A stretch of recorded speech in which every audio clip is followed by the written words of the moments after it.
الشیطان اللعین الرجیم بسم اللہ الرحمن الرحیم الحمدللہ الذی تجلی للقلوب بالعظمت واحتجب عن الابصار بالعزت واقتدر على الاشیاء بالقدرت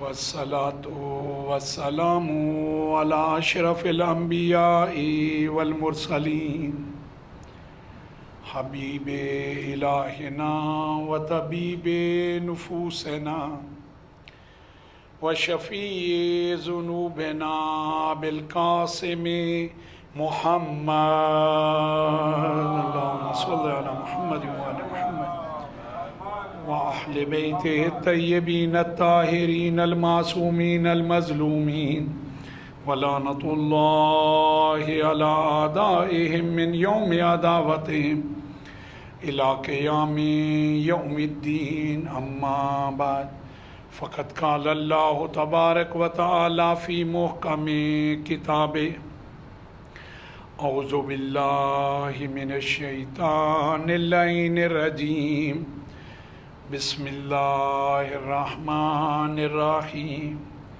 یا ایھا الذین آمنوا اتقوا اللہ وابتغوا الیہ الوسیلہ بر محمد و آل محمد صلوات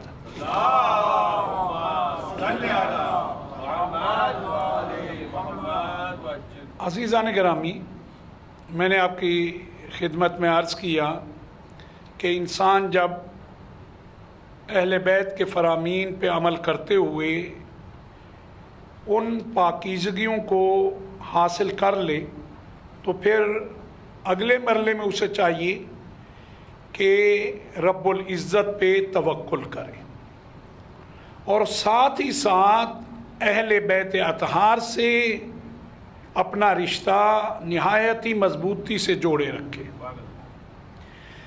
اگر یہ توسل نہیں ہوگا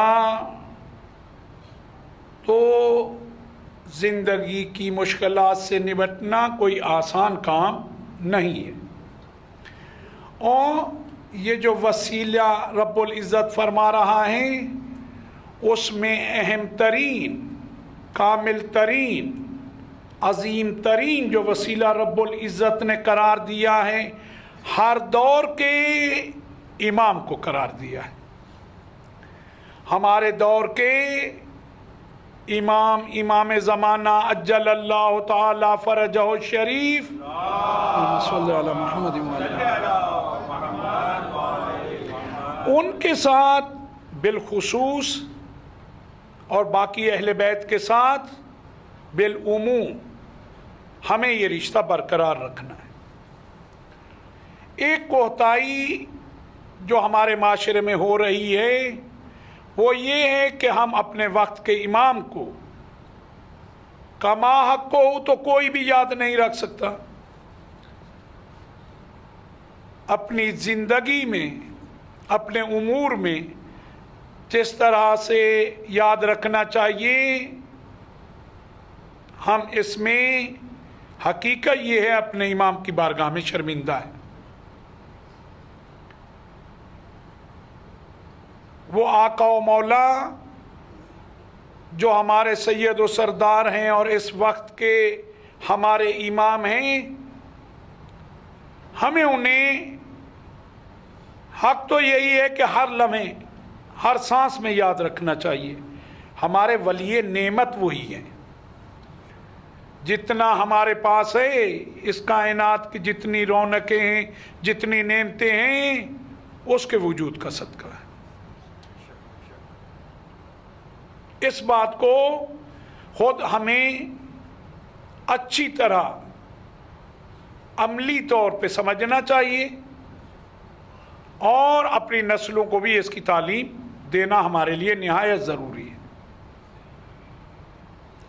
کیونکہ اگر معرفت حاصل نہ ہوئی،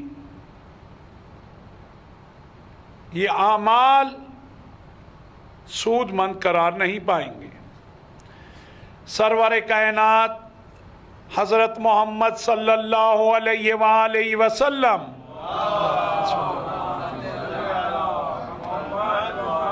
فرماتے ہیں من ماتا ولم یعرف امام زمانے ہی ماتا میتتن جاہلیہ، جو بھی صاحب عقل، عربی میں جہاں بھی من آتا ہے اس سے مراد صاحبان عقل ہوتے ہیں، جہاں ماں کا حرف آتا ہے وہاں تمام مخلوقات مراد ہوتی ہیں، صاحبان عقل بھی اور وہ جن کو رب العزت نے اس نعمت سے نہیں نوازا وہ بھی مراد ہوتے ہیں۔ رب العزت جو فرما رہا ہے خالقا ما فی السماوات و ما فی الارض، یہ ما وہی ہے، یہاں باشعور اور بے شعور تمام کی خلقت کی بات ہو رہی ہے، نباتات، جمادات۔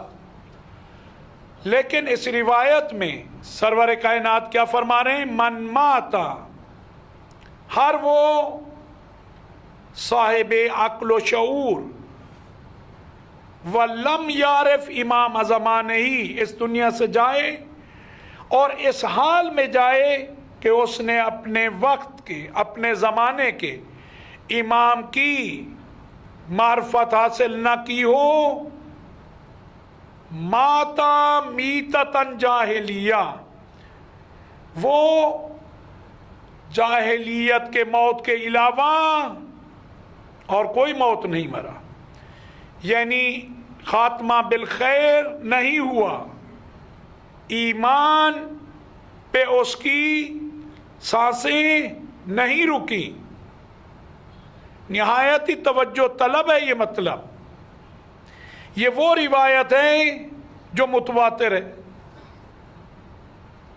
یعنی جس کا انکار نہیں ہے، ہمارے ہاں فقط نہیں، تمام مکاتب فکر کے ہاں، برادران اہل سنت والجماعت کے ہاں 70 سے 123 کتابوں میں یہ روایت موجود ہے، اور 70 کتابیں وہ ہیں جن کا ان کے ہاں بہت اعتبار ہے۔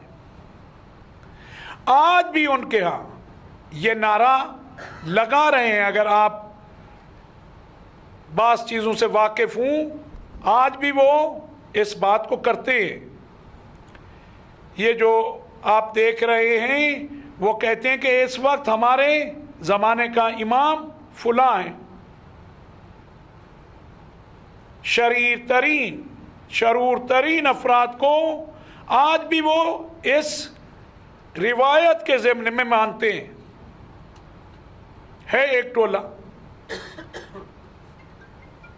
آپ غور کریں، یہ وہی ہے جو مولا کائنات نے فرمایا کلمۃ الحق یرادو بہ الباطل، بات صحیح ہے، کوئی بھی زمانہ امام وقت سے خالی نہیں ہے، حجت رب العزت سے یہ زمین کبھی خالی نہیں رہی،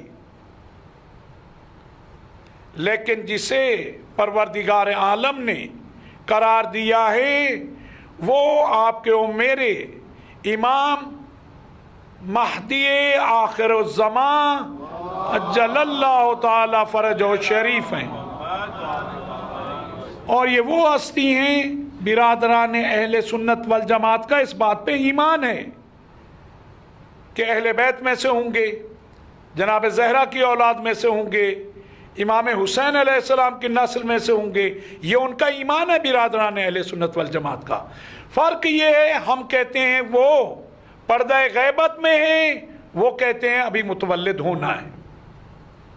ہمارے ہاں ان کے ہاں جو فرق ہے وہ اتنا سا ہے، باقی وہ بھی کہتے ہیں کہ وہ اہل بیت اطہار سے ہوں گے، مولا حسین علیہ السلام کی اولاد سے ہوں گے، جناب فاطمہ الزہرا سلام اللہ علیہا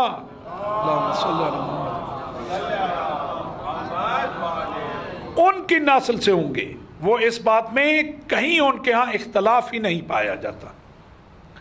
تو الحمدللہ اصولی طور پہ اس بات پہ مسلمانوں میں اجماع ہے کہ کون ہستی ہے. نام بھی کنیت بھی سب کے سب جانتے ہیں اور اسی بات کو مانتے ہیں. اب ضرورت یہ آج نہیں ہے، حتیٰ اس زمانے میں جب ابھی آپ دنیا میں آئے ہوئے آپ کو 3 سال ہوئے تھے، اس وقت امام حسن عسکری علیہ السلام ان کے خاص صحابی احمد ابن اسحاق ابن سعد اشعری بہت ہی امام کے قریبیوں میں سے ہیں، قابل بھروسہ قابل اعتماد اصحاب میں سے ہیں. ایسے اصحاب کی تعداد کم رہی ہے. وہ کہتے ہیں کہ ایک دن میں نے سوچا کہ نہایت ہی ضروری ہے آج میں اپنے 11ویں امام کی خدمت میں جب حاضری دوں گا تو ان کے بعد جو حجت رب العزت ہیں ان کے بارے میں سوال کروں گا. وہ کہتا ہے میں اس نیت سے گیا، اس سے پہلے کہ میں ایک سوال کرتا میری طرف مولا متوجہ ہوئے، کہا اے احمد ابن اسحاق، ایک بات کو یاد رکھنا، پروردگار عالم کی یہ زمین حجت سے نہ کبھی خالی رہی ہے نہ خالی رہے گی. جناب آدم سے لے کر آج تک یہ سلسلہ پروردگار عالم کی طرف سے جاری ہے. اگر حجت خدا اس زمین پہ نہ ہو تو یہ زمین اس کا وجود باقی ہی نہ رہے، فنا ہو جائے. پھر آگے کہا کہ دیکھو پروردگار عالم کی حجت کے صدقے میں اہل زمین سے بلائیں دور ہوتی ہیں، آسمان رحمت کی بارش برساتا ہے اسی کے صدقے میں، بے وجود ہی روز کلورا، جس کے وجود سے پورے عالم کو پوری کائنات کو رزق رب العزت عطا کرتا ہے اس کے صدقے میں. رازق وہ ہے لیکن اس کے صدقے میں عطا فرماتا ہے. اور کہا اسی کے صدقے سے، حجت رب العزت کے صدقے سے آسمان سے بارش نازل ہوتی ہے، بارش برسائی جاتی ہے. زمین سے جتنی برکات حاصل ہوتی ہیں پروردگار عالم اپنی حجت کے صدقے میں عطا فرماتا ہے. احمد ابن اسحاق کہتے ہیں کہ یہاں تک مولا نے مجھ سے بات کی، مجھے اشارہ کیا بیٹھنے کا، میں بیٹھ گیا. میں اکیلا ہوں، مولا ہے اور کوئی نہیں. مجھے اشارہ کیا بیٹھنے کا اور اندرون خانہ چلے گئے. تھوڑی دیر کے بعد میں نے دیکھا ایک 3 سال کا بچہ ہے جو مولا کے شانے پہ ہے. میں نے دیکھا اتنا خوبصورت بچہ، چاند جس کو دیکھ کے شرما جائے، اتنا حسین و جمیل. مولا نے کہا اے احمد ابن اسحاق، اگر رب العزت کے ہاں تمہارا خاص مقام نہ ہوتا اور ائمہ اطہار کے سامنے تمہیں جو عزت و شرف و اعتماد ہے وہ حاصل نہ ہوتا تو میں اپنے اس فرزند کی تمہیں زیارت نہ کراتا. کیونکہ ولادت مخفی، اور بعد میں بھی آپ کو معلوم ہے نہایت ہی کم سنی میں مولا کی پہلے غیبت صغرا اور اس کے بعد آج تک وہ غیبت کبرا جاری ہے. کہا میرے بعد یہ ہے حجت رب العزت. کہا جب میں نے یہ سنا مجھے مکمل اعتماد تھا، لیکن اطمینان قلب یہ ایسی چیز ہے کہ جناب ابراہیم علی نبینا وعلیہ السلام نے بھی رب العزت کو کہا بار الہ یقیناً زندگی اور موت تیرے ہاتھ میں ہے، تو ہی مارتا ہے تو ہی جلاتا ہے، لیکن اطمینان قلب کے لیے چاہ رہا ہوں. قرآن کی آیا ہے، کہیں یہ نہ سوچے جو امام کا اتنا خاص ہے وہ ایسا سوال کیسے کر سکتا ہے. نہیں، اگر انبیاء کے جد جناب ابراہیم علی نبینا وعلیہ السلام یہ سوال رب العزت سے کر سکتے ہیں اطمینان قلب کا، تو انہیں معلوم ہے، آقا کو معلوم ہے کہ اطمینان قلب چاہتا ہوں. کہا میں اطمینان قلب چاہتا ہوں. کوئی علامت، کوئی نشانی، جیسے یہ کہا احمد ابن اسحاق کہتا ہے میں نے دیکھا اب وہ بچہ جو شانے پہ تھا مولا بیٹھ چکے ہیں، مولا کی گود میں بیٹھا ہے، میری طرف دیکھ کے فصیح عربی میں کہا انا بقیت اللہ فی ارضہ، میں بقیت اللہ ہوں اس زمین پہ، والمنتقم، اور میں انتقام لینے والا ہوں. اس بات کو یاد رکھنا. آگے کہا فلا تطلب، دیکھو طلب نہ کرو، کیا بعد اثر، فلا تطلب اثر بعد عین، جب تم نے مجھے دیکھ لیا ہے تو آپ کسی اور علامت کی بات نہ کرو. اس کے بعد کہتے ہیں میرا نام لیا، اے احمد ابن اسحاق. کہنے میں نے تعجب کیا، پہلی دفعہ مجھے دیکھ رہے ہیں، چھوٹا سن ہے اور مجھے نام سے پکار کے کہہ رہے ہیں کہ میں کون ہوں؟ بقیت اللہ فی ارضہ. قرآن مجید کیا ارشاد فرما رہا ہے؟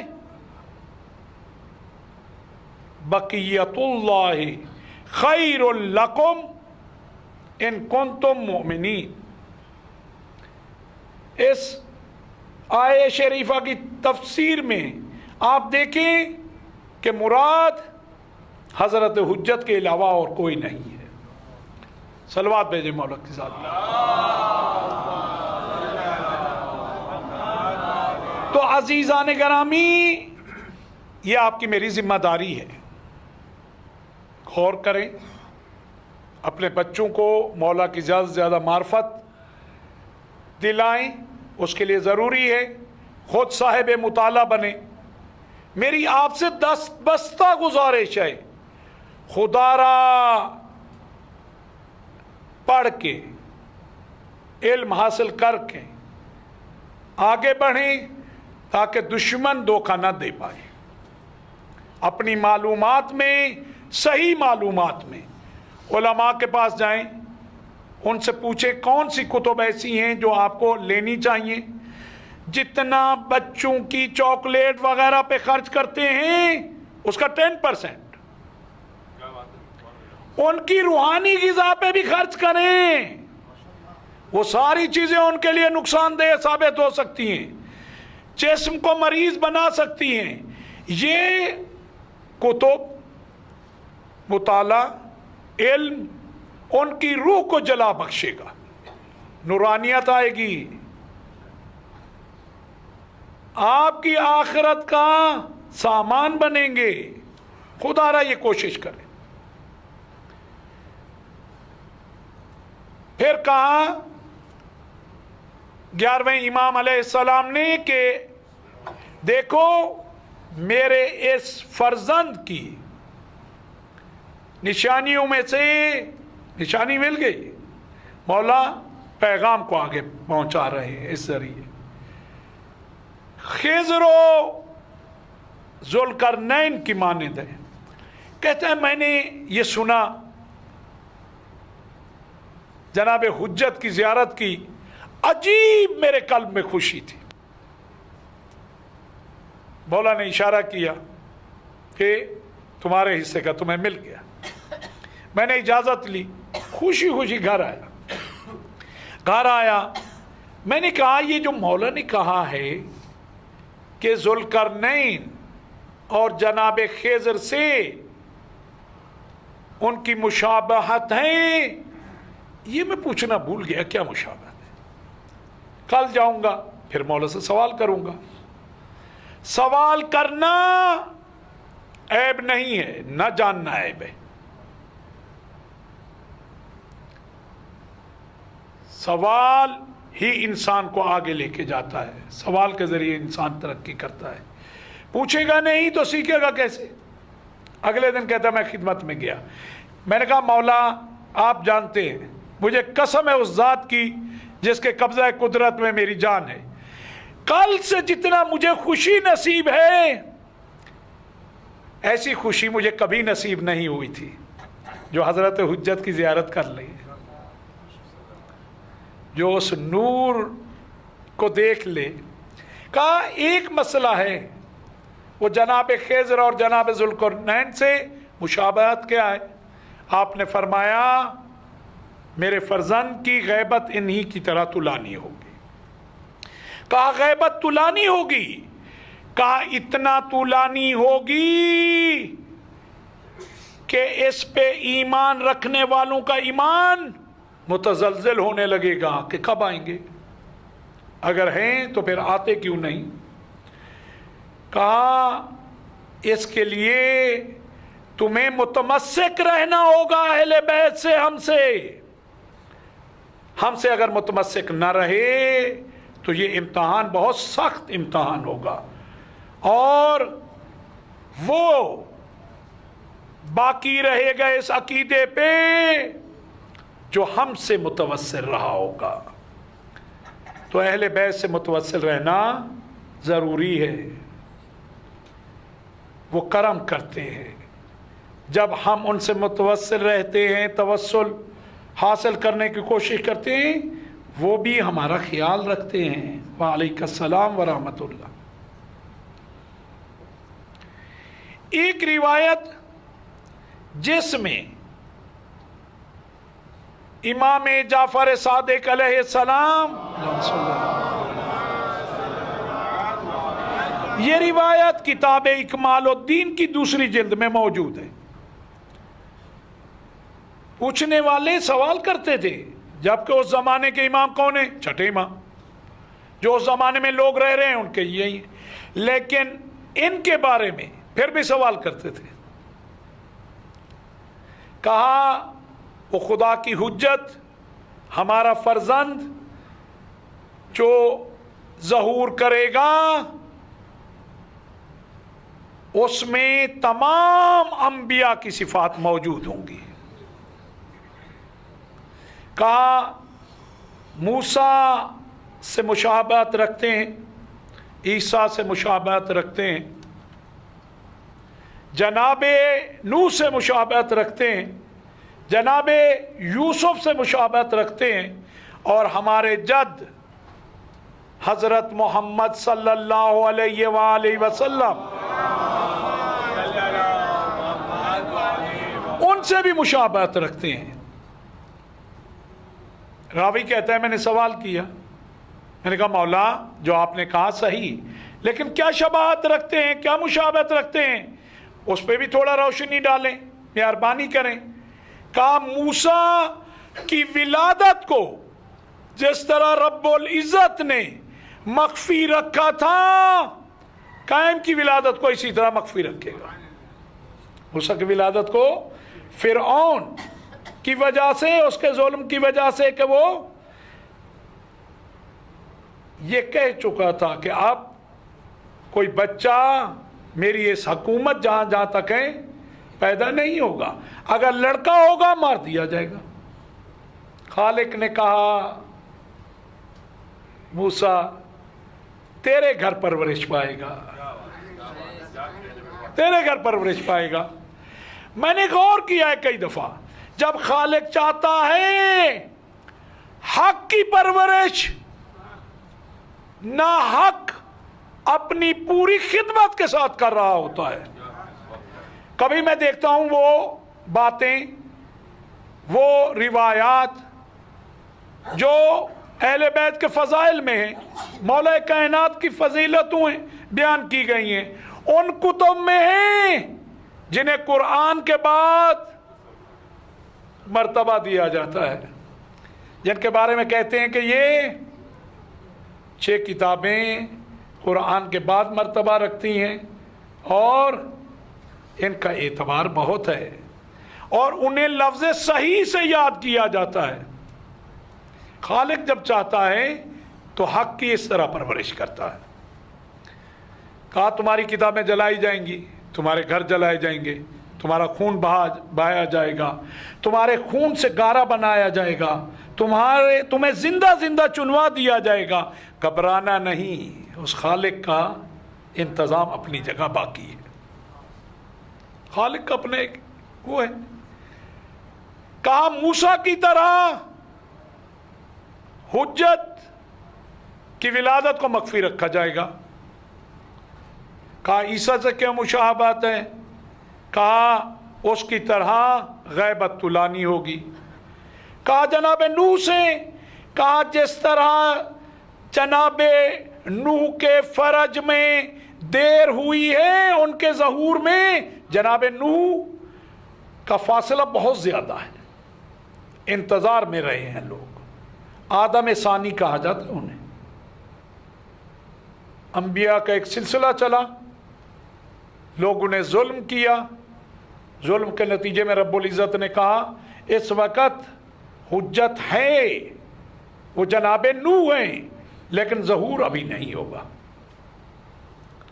کہا ان سے یہ مشابہت ہے، کہا یوسف سے، کہا حجاب کی، کہا حجاب سے کیا مراد ہے؟ کہا جس طرح جناب یوسف علی نبینا علیہ السلام لوگوں کے درمیان رہتے تھے، معلوم نہیں تھا کہ حجت خدا یہ ہے، حتیٰ بھائی لین دین کر رہے ہیں، تجارت کر رہے ہیں، پہچان نہیں رہے۔ کہا اسی طرح وہ لوگوں کے درمیان ہوں گے، انہیں دیکھیں گے لوگ اور پہچان نہیں پائیں گے۔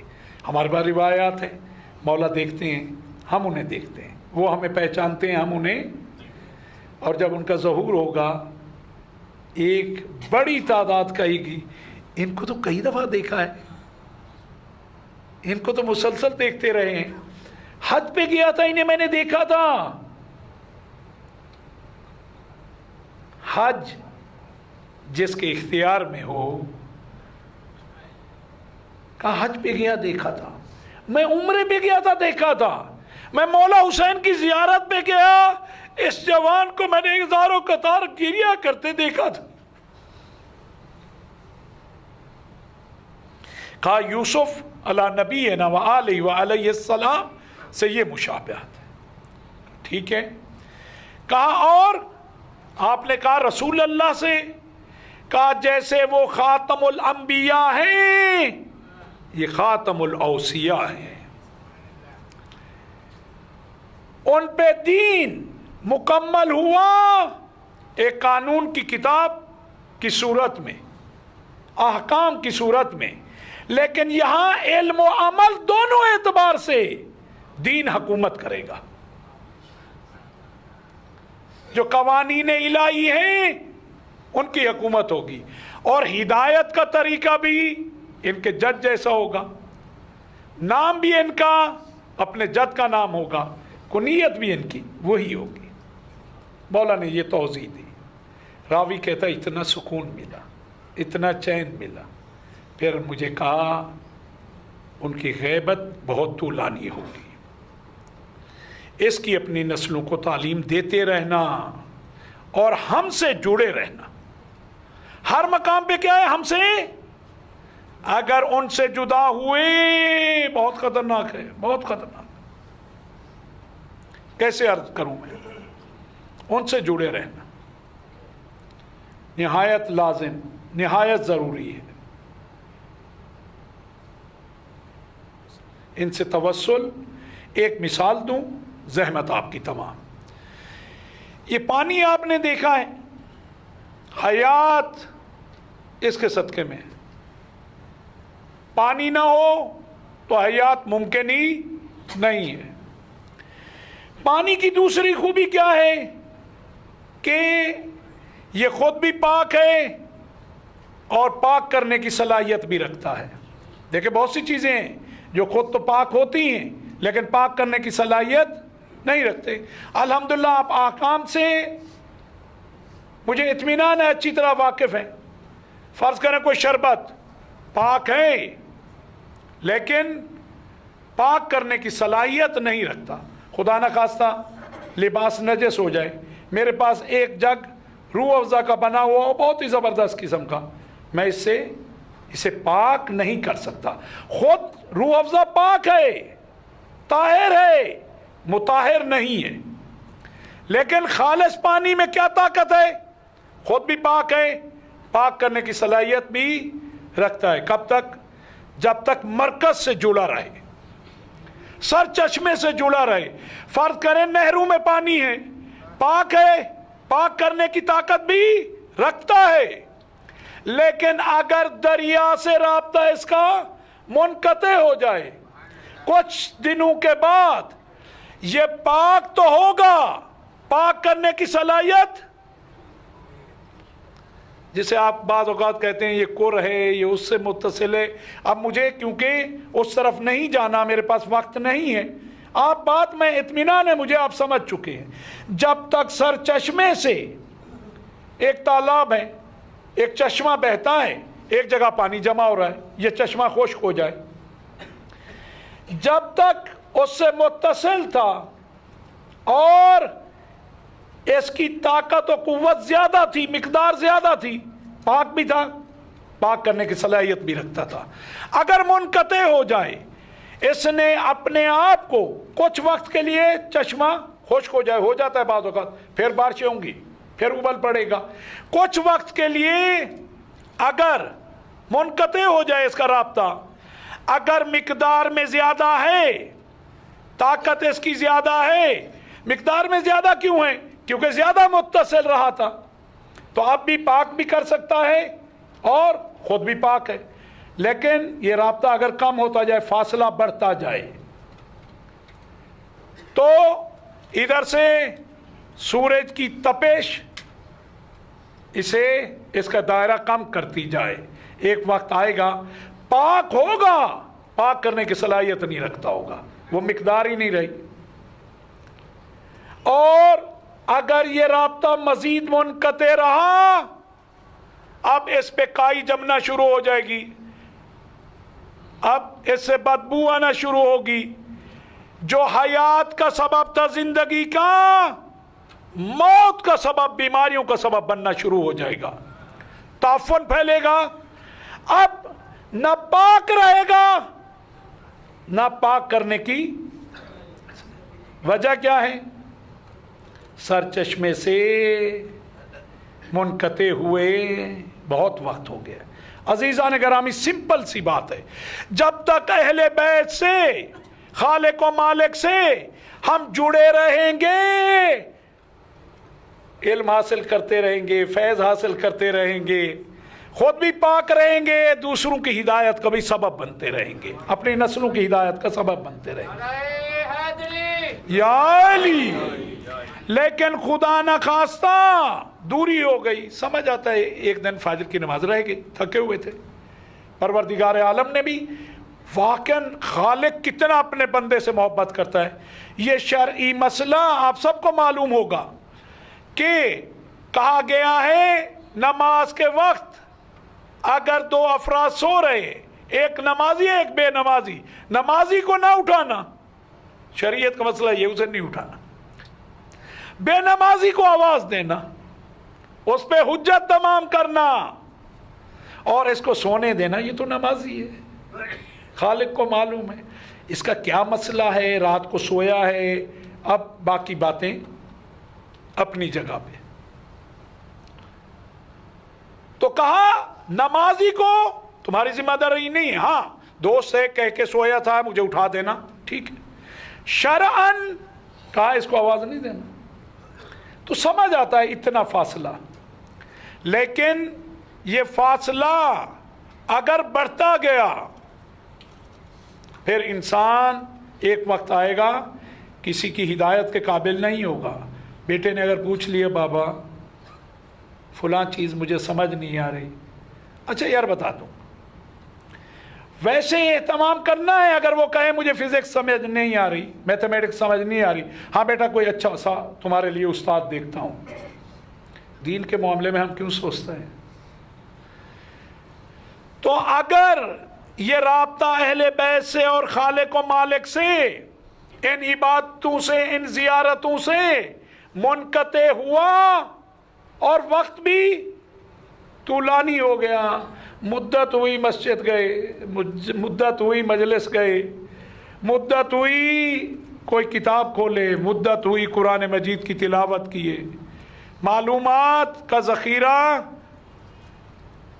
نہیں رہا، تو اب ایک وقت ایسا آئے گا کسی کی ہدایت کے قابل ممکن ہے خود بن جائے، دوسرے کی ہدایت، لیکن اگر یہ فاصلہ اور زیادہ ہو گیا ان مجالس سے، اس فرش اعضاء سے جہاں سے یہ رزق ملتا ہے، پھر یہ ہوگا کہ خود بھی وہ ہوگا کہ اس سے تباہی تو پھیلے گی، نور نہیں پھیلے گا، دوسروں کو بیماری تو لگائے گا، پانی کی طرح خود یہ زہریلا ہو گیا ہے، خطرناک ہو گیا ہے، ایسی باتیں کرے گا کہ خود بھی گمراہ اور دوسروں کو بھی گمراہی کی راہ پہ لے جائے گا۔ عزیزان گرامی، کوشش کریں اہل بیت سے ہمارا توسل نہ ٹوٹنے پر۔ کل بھی انشاءاللہ اپنے آقا و مولا ہم سب کے سردار کے بارے میں چند عرائض پیش کروں گا، کیونکہ نہایت ہی بے انصافی ہو جاتی ہے اگر حضرت کو یاد نہ کیا جائے۔ اللہم صلی علی محمد و آل محمد وعجل فرجہم۔ عزیزان گرامی، اہل بیت آپ سب سے بہت محبت کرتے ہیں، بی بی آپ کو بہت دعائیں دیتی ہے، میں جب غور کرتا ہوں نا، جن کی پوری دنیا دشمن ہو اور وہ ان کا ذکر سکون سے کر رہے ہو، یہ انہی کا ہی کرم ہے، انہی کی دعائیں ہیں، اور ان کے مصائب اگر انسان کو زندگی طولانی ملے اور ان کی صحیح معنی میں معرفت ہو جائے، یہ آنکھیں اگر پانی برسانا بند کریں گی تو خون برسنا شروع ہو جائے گا۔ ایسے نہیں کہا اہل بیت اطہار نے، حق یہی ہے، یہی وقت کے امام کیا کہتے ہیں،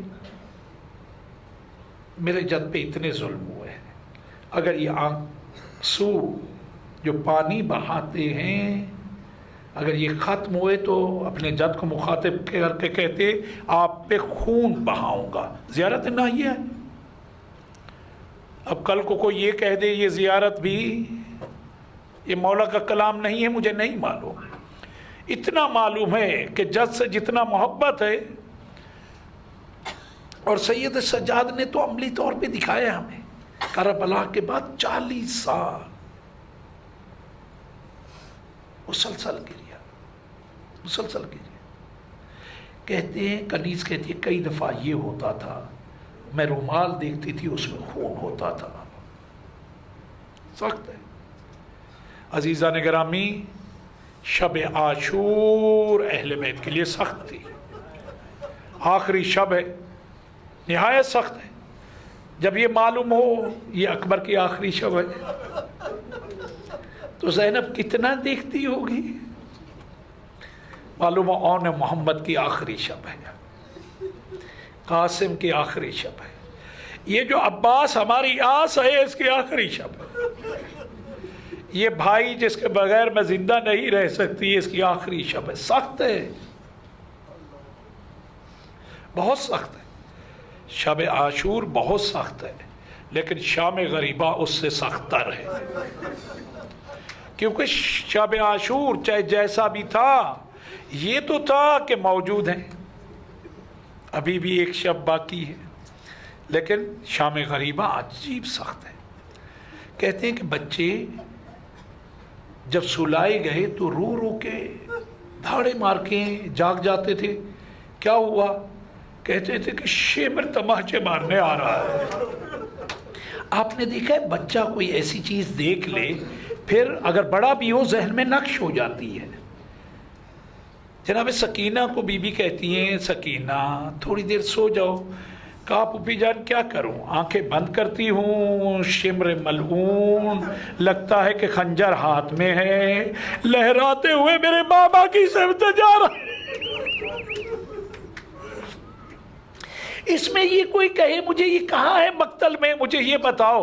جنہوں نے اپنی آنکھوں سے یہ منظر دیکھے ہوں بعد میں یہ چیزیں ذہن میں نہیں آئیں گی. یہ بھی کوئی کہنے کی بات ہے؟ نہایت سخت ہے اہل بیت کے لیے. شام غریبہ سخت ہے. بچوں کے ذہن میں خیموں کا جلنا ہے. مولا کا ہر ایک کی لاشیں کو لانا بچوں کے ذہن میں ہے، بیویوں کے ذہن میں ہے، سکینہ کے ذہن میں ہے کہ میرے بھائی قاسم کے ٹکڑوں کو بابا ابا میں جمع کر کے یہ اذہان میں ہے. اور اب کیفیت یہ ہے کہ کوئی رونے نہیں دیتا، گریہ کرتی جا رہی. ابھی تھوڑی دیر کے لیے سو جاؤ پھوپھی. کیا کروں؟ جیسے ہی آنکھیں بند کرتی ہوں مجھے یہ منظر نظر آنا شروع ہو جاتے ہیں. آنکھیں بند کرتی ہوں میرے سامنے وہ منظر آتا ہے کہ بابا تھے، بھائی علی اکبر کا لاشا تھا، بھائی علی اکبر کے رخسار میں رخسار رکھ کے کہہ رہے تھے باپ کے لیے بہت سخت ہے، اس کے بعد جینا بھی کیا جینا. گریہ کرتی جا رہی ہے اور کہہ رہی ہے مجھے پھوپھی وہ یاد ہے بابا نے جب آ کے بھائی اکبر کا لاشا یہاں لٹایا تھا اور بابا کتنی دیر تک سینے میں جہاں برچی رکھی تھی وہاں کے بوسے لیتے جاتے تھے اور رو رو کے کہتے تھے آئے میرا اکبر.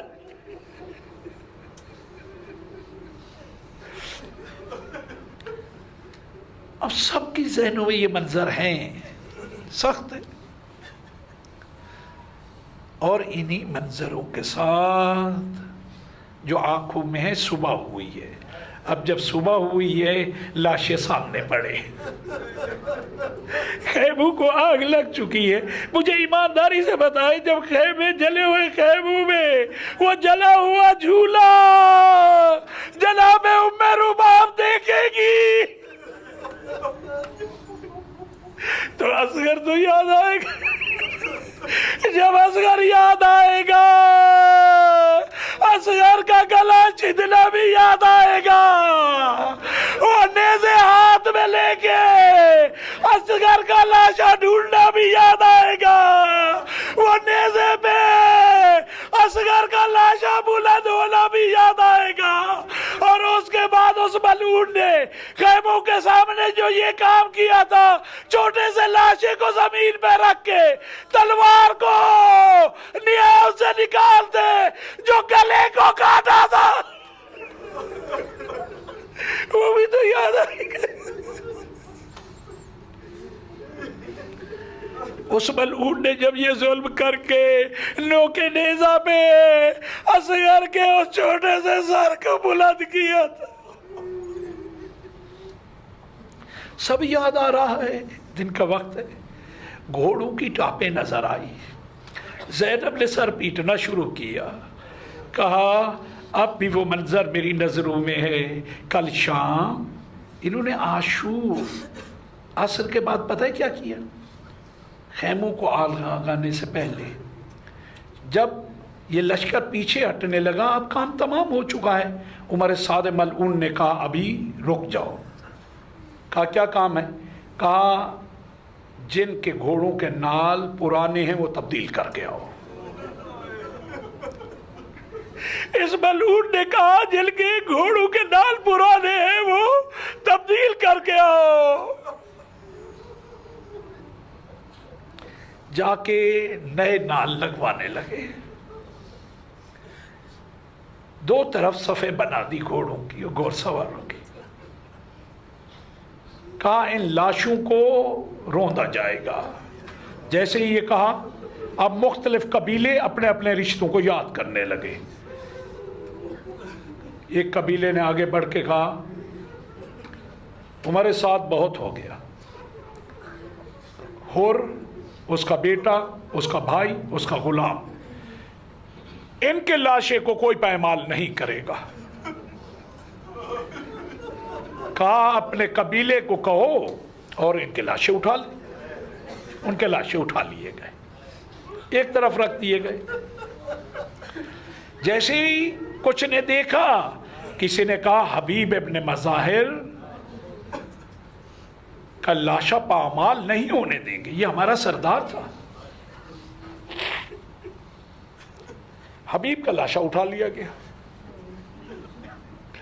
عزیزو اسی طرح ایک ایک کر کے سارے لاشیں ہٹا لیے گئے۔ ایک ہی لاشا، میں کہوں گا یا رسول اللہ، فریاد یا رسول اللہ، آپ کے فرزند کا یہاں کوئی۔ جناب زینب نے گھوڑوں کی ٹاپوں کے نشان دے کے کل کہا کل اسی جگہ۔ اب دو طرف سے گھوڑوں کو دوڑایا گیا، ایک لاشا زد پہ ہے۔ جب یہ مولا کو 1900 کہتے ہیں زخم آیا تھا، وہ بھی کہتے ہیں ایک زخم پہ 7 یا 9 مرتبہ زخم آیا تھا۔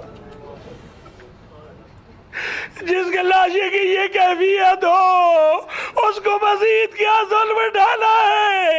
انہوں نے ظلم ڈھایا، دائیں کے گھوڑے بائیں، بائیں کے دائیں۔ مولا ہمارے آقا زیارت نائیہ میں کیا فرماتے ہیں؟ میرا سلام ہو اس پہ جس کو جب گھوڑوں کی ٹاپوں سے رودا گیا، دائیں کی بزلیاں بائیں، بائیں کی دائیں، کیا کیفیت لاشیا کی ہوئی۔ یہ سب منظر جب ہوں تو بہت سخت ہے اور کوئی تسلی دینے والا نہیں ہے۔ اگر کوئی روتا ہے ان مناظر کو یاد کر کے تو یہ ملعون آگے بڑھ کے تعزیانے برساتے ہیں۔ انہوں نے آج کے دن جو بڑا ظلم کیا، اس سے بھی بڑھ کے پتہ کیا کیا؟ کہا انہیں کوفہ ابن زیاد ملعون کے پاس لے جانا ہے، بغیر پلانوں کے اونٹ ہے۔ ایک سفر مدینہ سے بی بی نے کیا، ایک سفر یہ کر رہے ہیں۔ یاد تو آیا ہوگا کہ کس شال سے مجھے کوئی نہیں ہے۔ اور کہا ایک بات یاد رکھنا، شمر ملعون نے کہا انہیں ان کے بنی ہاشم کے لاشوں کے درمیان سے گزارنا۔ بی بی زینب سلام اللہ علیہ نے بچوں کو، خواتین کو سوار کرانا شروع کیا۔ مرد تو کوئی ہے نہیں جناب سید سجاد علیہ السلام کے علاوہ، بی بی نے سب کو سوار کرا ہے۔ سید سجاد کو انہوں نے گلے میں خاردار توق، پاؤں میں بیڑیاں اور رسیوں میں جکڑ دیا، تنہا نہیں، امام باقر علیہ السلام جو 3 سے 4 سال کا سن ہے، ان کے ساتھ کیفیت کیا ہے؟ مولا پورا سفر جھک کے گئے ہیں. معلوم ہے کیوں؟ یہ امام باقر فرماتے ہیں کہ میرے ساتھ ایک رسی میں باندھا تھا بابا کو، اگر بابا تھوڑا سا سر بلند کرتے تھے تو میرے قدم زمین سے اکھڑ جاتے تھے، میری گردن میں وہ پندہ سخت ہوتا تھا، میں بابا کو آواز دیتا تھا، ہائے بابا میرا گلا.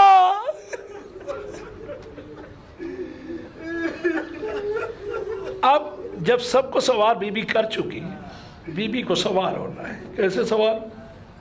مجھے نہیں معلوم کیسے سوار ہوئی. کیفیت یہ ہے، ان بیبیوں کے ہاتھ پشت گردن بندھے ہوئے ہیں رسیوں میں، اور بغیر پلانوں کے اونٹوں پہ سوار کرایا گیا. اب جب ان لاشوں کے درمیان سے آنے لگے تو مولا حسین کے لاشے پہ جیسے ہی پہنچے، سکینہ نے اپنے آپ کو سب سے پہلے اس بلندی سے گرا دیا. سید سجاد نے جیسے ہی بابا کے لاشے کو دیکھا، خود کو بابا کے لاشے پہ گرا دیا اور رو رو کے کہنے لگے، بابا سجاد شرمندہ ہے، ان ملعونوں نے اپنے نجس لاشے دفن کر دیے اور آپ کا جوال بیٹے کے ہوتے ہوئے آپ کا لاشا بے گور و کمر تپتی ریتی میں، شدید دھوپ اور گرمی میں. کہتے ہیں مولا سجاد اتنے روئے، اتنا حالت غیر ہوئی کہ سیدہ خود فرماتی ہے میں نے دیکھا سجاد کی روح قریب ہے کہ پرواز کر جائے. جب میں نے یہ دیکھا مجھے ذہن میں آیا، بھائی نے کہا تھا سجاد کا خیال رکھنا. اس بلندی پہ جو گریا کر رہی تھیں اونٹ کی اس پیٹھ سے اپنے آپ کو بی بی کہتی ہے میں نے گرا دیا کہ جاؤں سجاد کو سنبھالوں. جب گرایا تو عزیزوں میں ہمیشہ کہتا ہوں جناب عباس کی سنت پہ عمل ہو گیا ہے، کیونکہ ہاتھ پشت گردن بندھے ہوئے ہیں. جب گرایا تو منہ کے بل گری ہے، ایسے گری. سید سجاد کی توجہ ادھر ہوئی، پھوپھی یہ کیا ہوا؟ کہا اگر میں یہ نہ کرتی تو کیا کرتی تجھے سنبھالنے کے لیے، میں اگر نہ آتی تو کیا کرتی، میں دیکھ رہی ہوں تو قریب ہے، تمہاری روح پرواز ہو جائے. کہا پھوپھی کیا کروں، آپ دیکھ تو رہی ہے بابا کی لاشے کی حالت کیا بنا رکھی ہے. ان ملعونوں نے کہا اب جلدی، جو چاہتے تھے یہ ظلم بھی کر لیا، جلدی انہیں روانہ کرو. جب سب کو روانہ کرنے لگے دیکھا کہ قافلہ آگے نہیں بڑھ رہا. کہا کیوں؟ کہا سکینہ ہے خود کو بابا کے لاشے پہ اس طریقے سے جھکایا ہوا ہے. کہا سکینہ تمہیں ہمارے ساتھ چلنا ہے. سید سجاد نے کہا بھیا اجازت دے، بابا کے لاشے میں دھوپ ہے، رات کو تنہا ہوں گے، مجھے بابا کے لاشے میں رہنے دے. جتنا کوشش کی جدا نہیں ہوئی. شمر ملعون نے کہا مجھے جدا کرنا آتا ہے. تازیانہ ہاتھ میں لیا، آگے بڑھا، اتنا تازیانے مارے، اتنے تازیانے برسائے. سید سجاد نے رو کے کہا سکینہ اٹھو، بابا کو بہت تکلیف ہو رہی ہے، تمہیں ہمارے ساتھ چلنا. اللہ لعنت اللہ علیہ وَسَيَعْلَمُ الَّذِينَ ظَلَمُوا أَيَّ مُنْقَلِبٍ. اعوذ باللہ من الشیطان اللعین الرجیم. بسم اللہ الرحمن الرحیم. بار الہ اس قلیل توسل کو اپنی بارگاہ میں قبول فرما. مومنین جہاں جائیں ان کی جان مال عزت و آبرو کی حفاظت فرما. ایک مومن نہایت پریشان ہے، بار الہ تمام مومن جو بھی کسی پریشانی میں سید سجاد کا صدقہ ان کی پریشانیوں کو دور فرما. اور 2 مومنین اس وقت آئی سی یو میں ہیں، ان کی صحت کے لیے دعا کرنے. بار الہ جو بھی مریض ہے خصوصاً ان 2 مومنین کو صحت کاملہ و عاجلہ عنایت فرما. بار الہ ہم تیرے نہایت گناہ گار بندے ہیں، ہمارے گناہوں سے درگزر فرما، پاکیزہ زندگی عنایت فرما. جس طرح کی زندگی تو پسند کرتا ہے ویسی زندگی کرنے کی توفیق عنایت فرما. بار الہ جو بے اولاد ہیں صالح اولاد عنایت فرما، جنہیں اولاد عطا کی ہے انہیں تربیت کرنے کی توفیق عنایت فرما، علوم اہل بیت کو سیکھنے سمجھنے اور ان کے مطابق عمل کرنے کی توفیق عنایت فرما، علم و عمل کی دولت سے مالا مال فرما، عقل و شعور کی دولت سے مالا مال فرما۔ بار الہ کسی بھی کام کو انجام دینے سے پہلے اس کے نتیجے کی طرف سوچنے فکر کرنے کی توفیق عنایت فرما۔ ہمارے آقا و مولا کو ہم سے راضی و خوشنود فرما، اپنے گھر کی، اپنے حبیب کے گھر کی، اہل بیت اطہار کی، خصوصاً کربلا کی زیارت نصیب فرما، آخرت میں ان کی شفاعت سے ہمکنار فرما، خاتمہ بالخیر فرما، پلک جھپکنے تک اپنی رحمت سے دور نہ فرما۔ ہمارے آقا و مولا کا ظہور جلد فرما، ہمیں ان کے بہترین آوان و انصار میں قرار۔ آخر میں آپ تمام ساتھیوں سے میری گزارش ہے، اپنے مرحومین کو یاد کرتے ہوئے، وہ جنہیں کوئی یاد کرنے والا نہیں رہا انہیں یاد کرتے ہوئے، تمام علماء، مراجعین اور وہ تمام افراد جو دین کی خدمت کر کے اس دنیا سے جا چکے ہیں، ان سب کو یاد کرتے ہوئے، شہدائے ملت و شہدائے ولایت کو یاد کرتے ہوئے،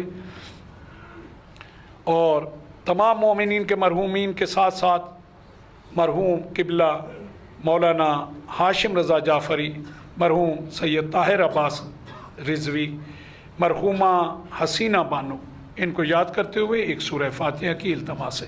بسم اللہ الرحمن الرحیم، الحمد للہ رب العالمین، الرحمن الرحیم، مالک یوم الدین، ایاک نعبد و ایاک نستعین، صراط الذین المغضوب علیہم۔